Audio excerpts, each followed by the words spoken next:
Hey everybody, welcome back to our series on defining terms. Today we're talking about the Electoral College, and the poll question was, should we get rid of the Electoral College? Over 90% of those who responded to the poll question said no, and many of the comments on Facebook agreed with that premise that we should not be getting rid of the Electoral College.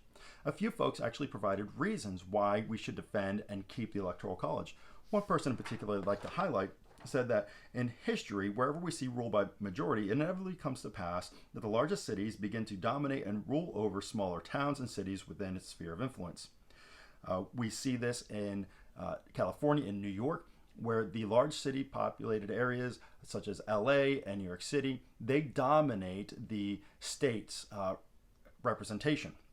And so when we take a look at this, we consider what would happen in the United States if we did not have an electoral college system, then the nationwide campaigns, political campaigns and elections would focus on these highly populated areas. And there have been times throughout the history of the United States where one presidential candidate won a state by more than 30%, either California or Texas, some of these larger populated areas. And if we went just by simple majority, then we could really run into a problem where people are not having equal representation. Now you might think, hey, that's not a problem, it's majority wins, right?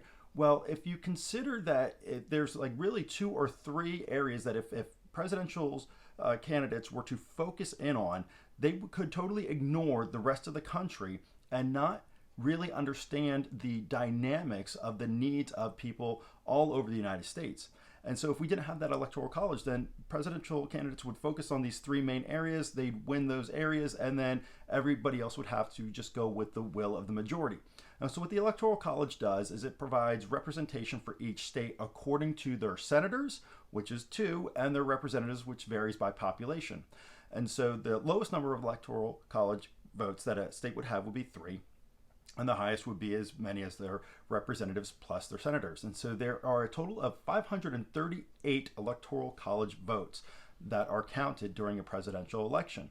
There's 100 for senators, 435 for the House of Representatives, and then 3 for the District of Columbia. And so that provides that everybody has an opportunity to have a proportionate vote for the president. Now, in order to get rid of the Electoral College, that would require a constitutional amendment.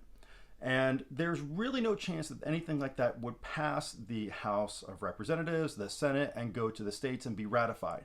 However, there is a measure that's happening right now across the United States for states to form a compact to totally ignore the vote of their state and go with the vote of the majority. And there have been 3 different bills that have been presented in Virginia to put Virginia into this compact. First one showed up in the 2020 session where the bill to enter Virginia into the interstate compact known as the Agreement Among the States to Elect the President by National Popular Vote. It was House Bill 177, and it actually made it all the way through the House of Delegates, and it made it to the Senate. In the Senate, they voted to continue it over to 2021. And then in 2021, there was a senator that carried a bill, and the same delegate carried the bill again, and they both died in committee. And what that essentially would have done is if Virginia voted for one candidate, but the rest of the country voted for another candidate, then Virginia's electoral college vote would go to the popular vote winner. And it would not be a representation of the will of the people within that state. And so we must understand the damages that this could do to our voting system and the way that everybody is guaranteed to have a voice in their state and have their state be their representative.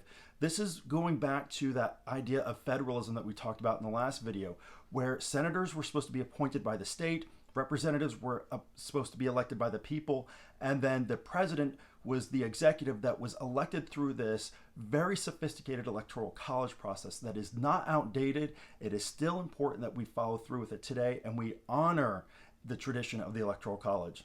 I hope you found some of the information in this video insightful, you learned a thing or two, and if you have any questions or comments, as always, please feel free to reach out. Take care, and God bless.